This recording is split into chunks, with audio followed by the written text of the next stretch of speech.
शुरू किया। जिस गुरु के पास जाए वही कहे कि मेरा मंत्र सुपीरियर है, जो मैं तुम्हें रास्ता दिखाऊंगा ये बेटर रास्ता है, इस रास्ते पर चल। दूसरे के पास जाती तो वह कहता नहीं, तो मेरे रास्ते पर चल, मेरा मंत्र अधिक शक्तिशाली है। बेचारी को कुछ स्पष्ट होने की बजाय विभ्रांति हो गई, गॉट कंफ्यूज्ड। मन में सोचा कि भक्ति करने की योग्यता मेरे अंदर है नहीं, मुझे पता ही नहीं भक्ति क्या होती है, और मुझे कोई सिखाने वाला मिल नहीं रहा। कोई मेरे अपने पाप कर्म होंगे, कोई इस प्रकार से चाहते हुए भी मुझे कोई राह दिखाने वाला, कोई रास्ता दिखाने वाला, कोई मेरी बाह पकड़ने वाला मुझे मिल नहीं रहा। अतएव सुना है दान पुण्य करने से कुछ पाप कटते हैं, तो मैं एक भंडारा करती हूं, पैसा मेरे पास बहुत है, तो मुख्यतः तो मैं भंडारा, अब ब्राह्मण कहते हैं हम श्रेष्ठ हैं, साधु कहते हैं हम श्रेष्ठ हैं, मुझे समझ में नहीं आता कि मैं किसका वर्ण करूं, तो मुझे भंडारा ही करना है। अपनी वैश्य संप्रदाय जितना भी है मैं उनको बुलाती हूं, और जो और कोई आ जाए आ जाए। आज एक भंडारे का आयोजन किया। मानो दान से पुण्य जो लाभ होता है वह उसने उसके अंदर लेने की प्रेरणा हुई। रसोईया आ गया हुआ है, रसोई तैयार हो रही है, वैश्याओं का आना जाना भी हो गया है।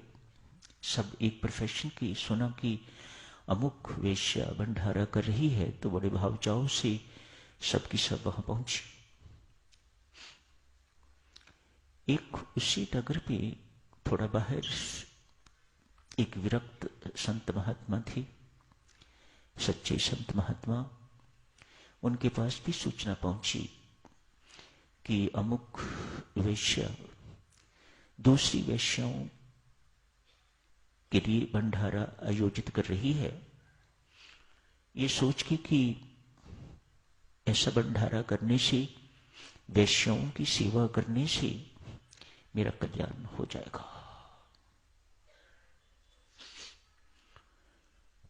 महात्मा को बात ये जची ना। फिर वहां पर परमात्मा बैठा होगा, इसको सच्ची राह दिखा के आ। महात्मा वहां पहुंचे हैं। रसोई ने रसोई से गंदा पानी एक नाली में फेंका। पानी गंदा बाहर निकल रहा था। ये विरक्त वहीं नाली के किनारे बैठ के अपने हाथ धोने लग गए हैं। संत वैश्य ने देखा ये बाबा क्या कर रहा है।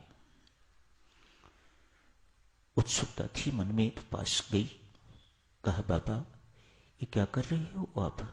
हाथ साफ कर रहा हूं। बाबा ने कहा भला गंदे पानी से हाथ कभी साफ होते हैं? इससे तो और गंदे होंगे। मैं तुम्हें साफ पानी देती हूं, साफ पानी से अपने हाथों को साफ कर दो, हाथ साफ होंगे। गंदे पानी से तो और गंदे होंगे। संत महात्मा कहते हैं देवी, शायद परमात्मा ने मुझे यही समझाने के लिए तेरे पास भेजा है। जिनकी सेवा से तू कल्याण चाहती है, उनकी सेवा से तेरा कल्याण नहीं होगा। किसी संत को ढूंढ। इतने सारों को भोजन कराने की बजाय, इतने सारों का संग करने की बजाय किसी एक सुगुण संत का संग करेगी तो तेरा कल्याण होगा। इनके संग से तेरा कल्याण नहीं होगा। जैसे गंदे पानी से मेरे हाथ साफ नहीं होंगे और गंदे होंगे। मुझे लगता है कि कहीं तेरी भी हालत ऐसी ही ना हो। बाबा, संत कौन होता है?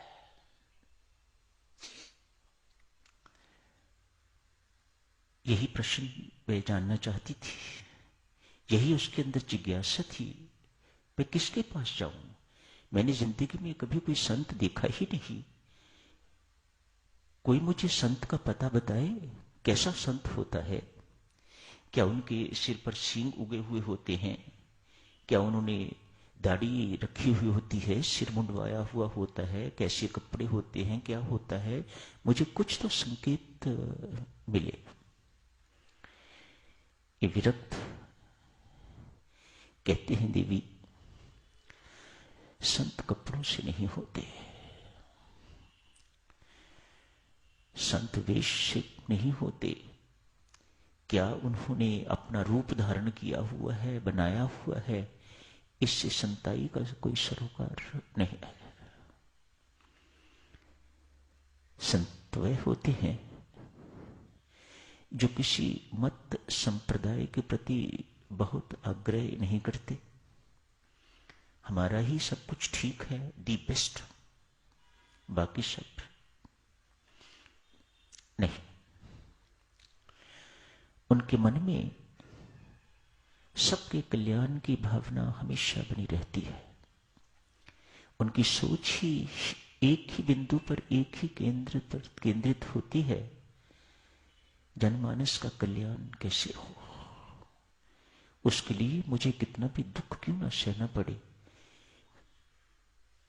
कुछ भी क्यों ना करना पड़े, लेकिन अमुक व्यक्ति, जो भी कोई मेरे संपर्क में आता है, उसका कल्याण होना चाहिए। ना भी संपर्क में आए, हर एक के कल्याण की इच्छा, उत्कट इच्छा उनके हृदय में सफरित होती रहती है। ऐसा व्यक्ति शुद्ध आचरण का होता है देवी। उसका आचरण बहुत शुद्ध होता है, चरित्रवान व्यक्ति होते हैं वह। उनकी वाणी से अमृत झरता है। क्यों? भीतर अमृत भरा पड़ा है। सबसे प्रेम करने वाले हैं। उनकी डांट में भी प्रीति ही झलकती है। हर वक्त चेहरा मुस्कुराता रहता है उनका। क्यों? उन्होंने आनंद की प्राप्ति कर ली हुई होती है। उनके जीवन में किसी प्रकार की कड़वाहट, कटुता नहीं हुआ करती। ऐसा व्यक्ति देशी हो या विदेशी, महिला हो या पुरुष, ब्राह्मण हो या शूद्र, इससे कोई फर्क नहीं पड़ता। ऐसा व्यक्ति ही संत हुआ करता है, जिसकी कथनी और करनी में कोई अंतर नहीं। भीतर से जो है वही बाहर है। ऐसे संत हुआ करते हैं। उनका जीवन बहुत पवित्र हुआ करता है। उनकी वाणी परमात्मा की वाणी, उनका स्पर्श परमात्मा का स्पर्श, उनकी दृष्टि परमात्मा की दृष्टि हुआ करती है। ऐसा संत खोज, ऐसे संत की संगति मात्र से तेरा कल्याण हो जाएगा। तुझे सेवा इत्यादि के चक्कर में भी पड़ने की जरूरत नहीं पड़ेगी। पर ऐसा कोई संत ढूंढ। तुकाराम की चर्चा तो आज शुरू नहीं हो सकी साधुजनों, कल से शुरू करेंगे। तुकाराम की चर्चा आज यही समाप्त करने की इजाजत दीजिएगा।